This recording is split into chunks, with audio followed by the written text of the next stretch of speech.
जे लोक म्हणतात इंडिया नाव हा इंग्रज नाव आहे, इंग्रजांनी दिलेलं नाव आहे, तर खरोखर तो आपण त्यागला पाहिजे. पण हे त्यागण्यापूर्वी ज्यांना वाटते त्यांना एक काम करावं लागेल. सुप्रीम कोर्ट पासून ते तालुका कोर्टपर्यंतचे जे न्यायाधीश आहे आणि वकील आहेत, त्या लोकांनी आपल्या अंगावरचे कोट आणि फुल पॅन्ट काढून टाकावं लागेल. ज्या बाया आपल्या स्त्रिया ज्या स्कर्ट घालतात त्यांना स्कर्ट सोडावं लागेल आणि साडी लुगडं आणि चोळी घालावी लागेल. आणि कोट इंग्लंड या नावाचा आपला इंडिया नावाचा जर विरोध करतात तर आपल्याला सूट बूट आपण जे घालतो ते सोडावं लागेल आणि कुर्ता पायजमा धोतर आणि कमीज घालावं लागेल. जर एवढाच इंडियात दिलेला तो नावाचा जर तुम्हाला घृणा असेल तर अच्छी बात जो होती है दुनिया में वो एक्सेप्ट करना ही चाहिए, उसमें क्या बुरी बात है. पण हे अनाठाई विरोध केलं जाते आणि या देशाला आता तिसरंच नाव सांगितलं जाते हिंदुस्थान. हिंदुस्थान नावाचा देश माझं चॅलेंज आहे. 15 ऑगस्ट 1947 च्या नंतर जगाच्या इतिहासामध्ये कोणीही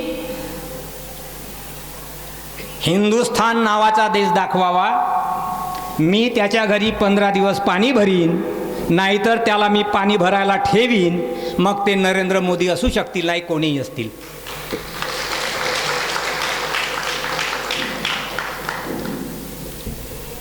चुकीच्या नावाची चुकीचे शब्द प्रसारित करणं. ज्या संविधानामध्ये जर मसुदा दिला तिथे एकेका आर्टिकलवर, एकेका वाक्यावर, एकेका शब्दावर, स्वल्पविरामावर चर्चा झाली आणि जे सभेत बहुमताने किंवा सार्वमताने जे पास झालं ते आपल्या संविधानामध्ये आहे. आणि यांना कोणी अधिकार दिला आपल्या मताचं नाव सांगायला? बरं, त्या काळामध्ये परिस्थिती काय होती? जेव्हा संविधान सभेची पहिली बैठक बसली तेव्हा जे संविधान सभेतील सदस्य होते त्याची ते कोण होते? 160 हिंदू हजर असायला पाहिजे होते. तेव्हा 5 लोक गैरहजर होते, म्हणजे 155 हजर होते. अनुसूचित जातीचे 33 पैकी 3 गैरहजर होते, म्हणजे 30 हजर होते. शीख कम्युनिटीचे 5 लोक हजर असायला पाहिजे होते, 5ही हजर होते. ख्रिश्चन समाजाचे 7 लोक हजर असायला पाहिजे होते, 1 व्यक्ती गैरहजर होता, 6 हजर होते. मागासवर्गीयाचे 5 लोक हजर असायला पाहिजे होते, 5ही हजर होते. अँग्लो इंडियन 3 हजर असायला पाहिजे होते, 3ही हजर होते. पारसी समाजाचे 3 हजर असायला पाहिजे होते, 3ही हजर होते. मुस्लिम समाजाचे 80 लोक हजर असायला पाहिजे होते, 76 लोक गैरहजर होते, 4च हजर होते.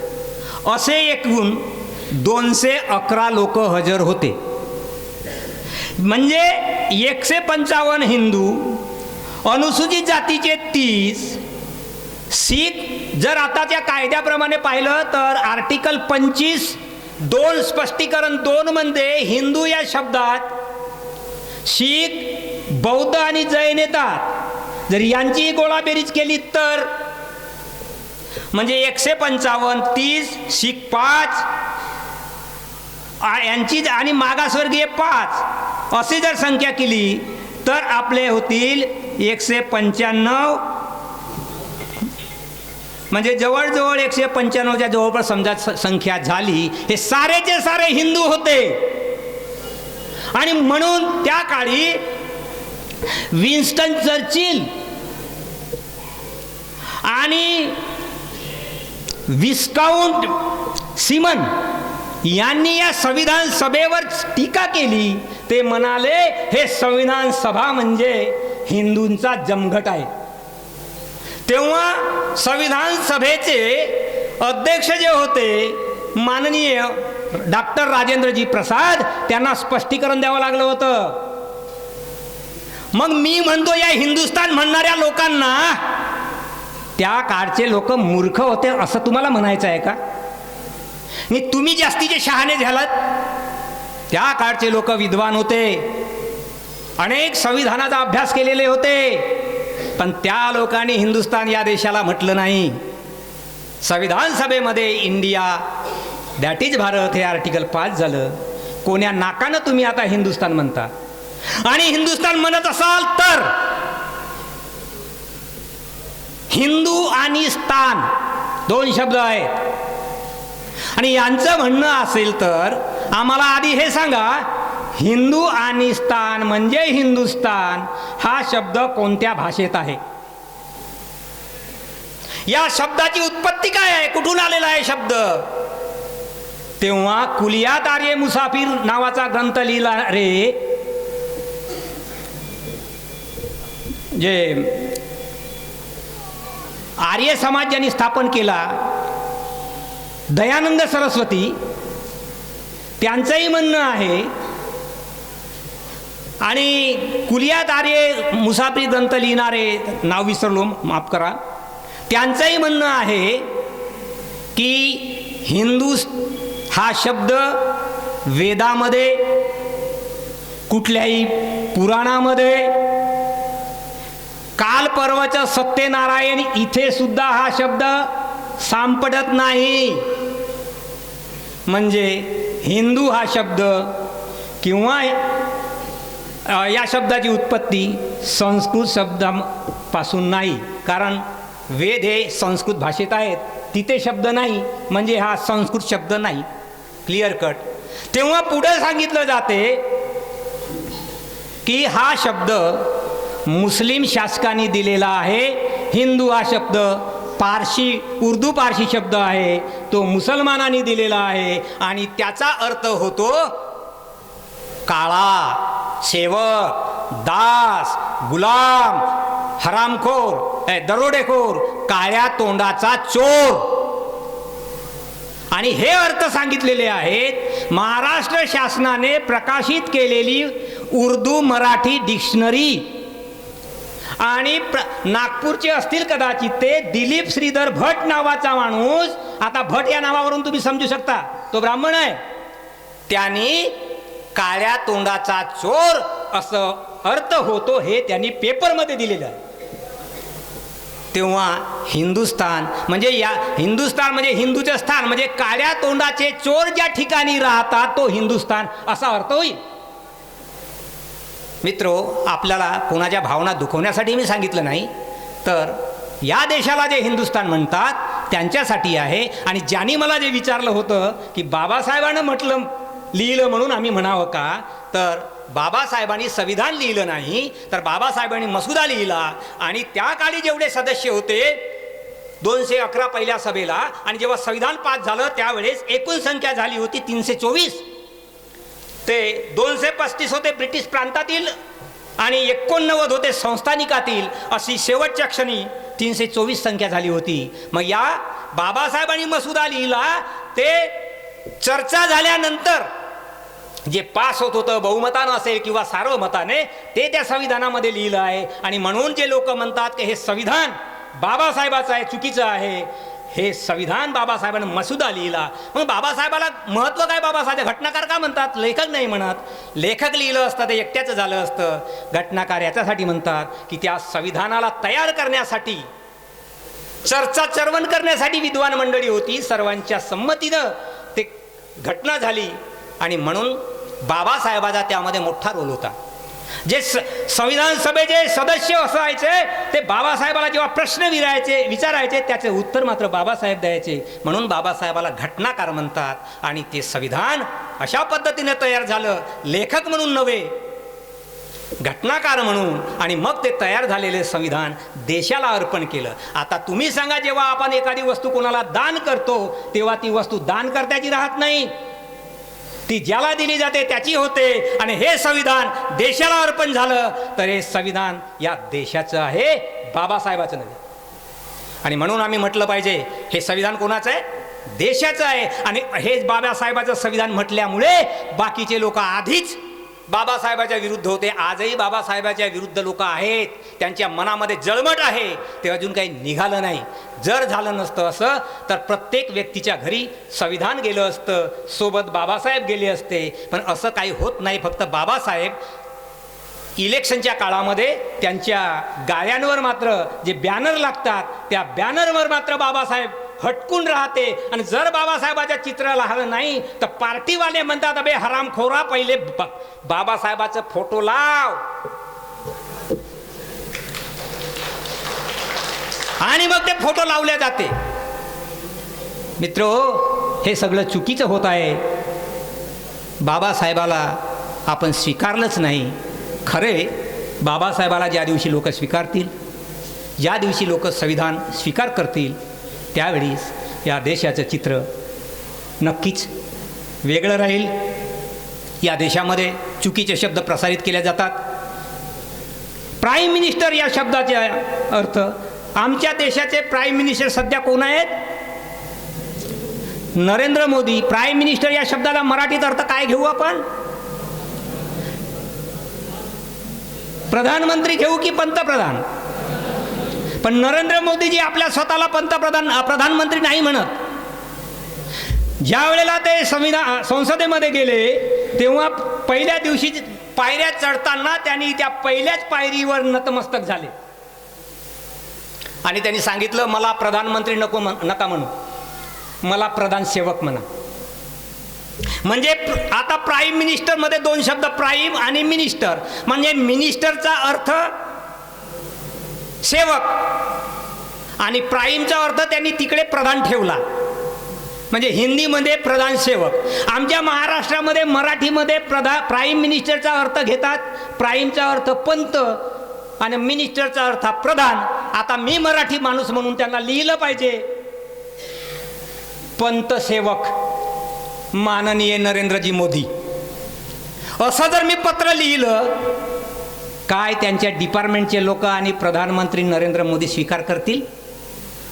पंत सेवक असे चुकीचे शब्द उच्चारणं संविधानामध्ये जे आहेत तेच असलं पाहिजे. महाराष्ट्र शासनाने कुपोषणासाठी दुसरा शब्द सांगितला, कुपोषित नको म्हणा म्हणे. काय म्हटलं त्यांनी? कुपोषित नाही म्हणायचं, कमी वजनाचे, तीव्र कमी वजनाचे म्हणायचं. म्हणजे यांना हे शब्द बदलावायचे वाटतात. आता नवीन शब्द सांगितला, अपंगांना अपंग म्हणायचं नाही, दिव्यांग म्हणायचं. मित्र, जे सर्टिफाईड शब्द असतात तेच शब्द वापरले पाहिजे. आणि म्हणून महाराष्ट्र शासनाला मी ह्या शब्दाची जे घोळ आहे चालू, त्या घोळ निर्माण झाला त्याच्यासाठी मी एक पत्र पाठवलं. भाषा संचालक महाराष्ट्र राज्य यांच्या कार्यालयातून मला पत्र आलं.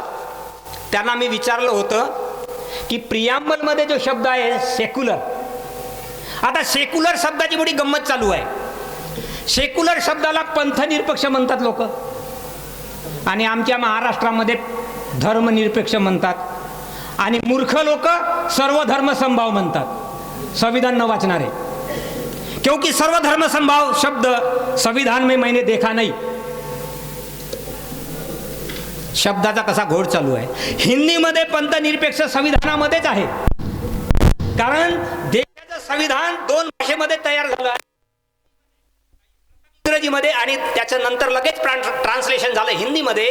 तेव्हा जेव्हा सरकार बदल करतं इंग्रजीमध्ये आधी आणि लगेच त्याचं ट्रान्सलेशन करते हिंदीमध्ये, म्हणून सेक्युलर शब्द घातण्यात आला तेव्हा त्याचं ट्रान्सलेशन पंथनिरपेक्ष केलं आहे.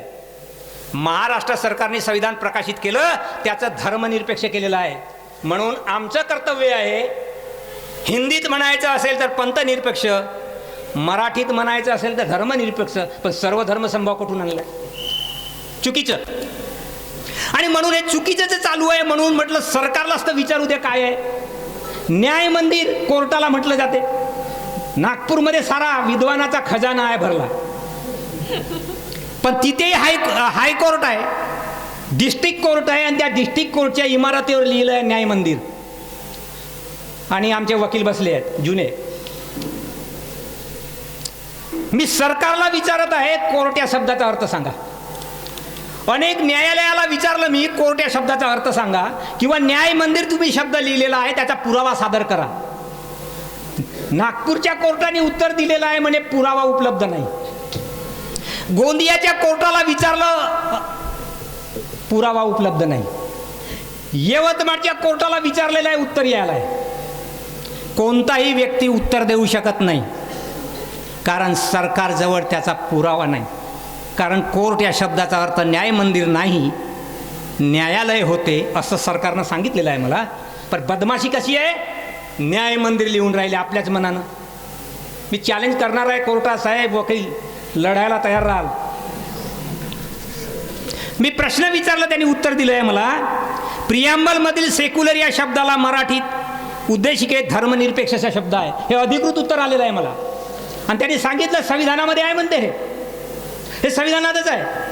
आणि ते संविधान जनतेसाठी www.bhasha.महाराष्ट्र.gov.in या संकेतस्थळावर ते संविधान उपलब्ध आहे, मराठी इंग्रजीमध्ये, भारताचे संविधान. दुसरं विचारलं होतं प्राईम मिनिस्टरसाठी, त्यांनी उत्तर दिलेलं आहे प्रधानमंत्री. कोर्ट या शब्दाचं उत्तर दिलं त्यांनी, न्यायालय. आपण आमदार आणि खासदार म्हणतो, हे शब्दच नाही आहेत संविधानात. आमदार खासदार नाही आहे.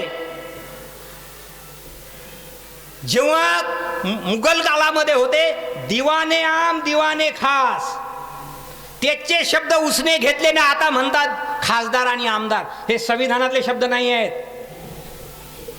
संविधानामध्ये शब्द नाही. आणि मला उत्तर पण आलेलं आहे. त्यांनी सांगितलं member of either house of parliament, संसदेच्या कोणत्याही सभागृहाचा सदस्य, सभागृहाचा सदस्य म्हणतात, खासदार आमदार म्हणत नाही. मेंबर ऑफ लेजिस्लेटिव्ह असेंब्लीला म्हणतात विधानसभेचा सदस्य. म्हणजे पार्लियामेंटमध्ये जाणारे लोक जे MP आहेत त्यांना संसद सदस्य म्हणा, आणि विधानसभेत जाणाऱ्या लोकांना विधानसभा सदस्य म्हणा. आमदार खासदार म्हणूच नका, कारण ते संविधानात नाही, संविधान बाह्य शब्द आहेत. मित्रो, या गोष्टीची मला फोड करायची होती, कारण जेव्हा मी गावामध्ये जातो तेव्हा लोक हे प्रश्न करत असतात आणि त्याची उत्तरं देणं हे गरजेचं होतं. आणि म्हणून माझी विनंती आहे की हे संविधान बाबासाहेबाचं नाही, हे संविधान देशाचं आहे. कारण ते संविधान देशाला अर्पण झालेलं आहे. या संविधानामध्ये जे शब्द आहे त्या संविधानाचं आपण पालन करणं आमचं कर्तव्य आहे, कारण संविधानाचं पालन करणं हे आमचं मूलभूत कर्तव्य आहे. मित्रो, यावर्षीचा जो मी विषय ठेवलेला आहे तो विषय तुम्हा सगळ्याला माहिती आहे. संविधान सम्राट अशोकाच्या कल्याणकारी प्रबुद्ध भारताच्या निर्मितीसाठी भारतीयांची अपेक्षित संविधानिक भूमिका. या विषयाचा सुद्धा इतिहास आहे.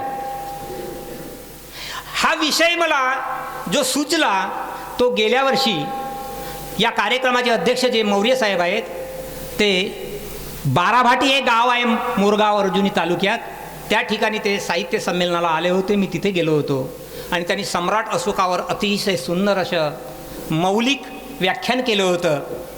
त्या ठिकाणी मला वाटलं की मैं तो इनको बुलाऊंगा ही. आणि त्यावेळी इन्स्टंट माझ्या डोक्यामध्ये विषय आला होता, रामराज्य विरुद्ध अशोक राज्य. मी ते लिहून ठेवलं. त्याच्यावर चिंतन मनन करत करत करत हा वर्तमान विषय आहे. मित्रो, सम्राट अशोक ग्रेट होते याच्याबद्दल कोणाचा दुमत नाही, पण त्याचा संविधानाचा काय संबंध आहे? पण संविधानाशी फार मोठा संबंध आहे मित्रांनो. आणि म्हणून तुम्ही पॅम्पलेट जो वाचला असाल, हा त्या पॅम्पलेटमध्ये याची पार्श्वभूमी मांडलेली आहे की H.G. वेल्स नावाचा विद्वान त्यांनी पुस्तक लिहिलं आउटलाईन ऑफ हिस्ट्री.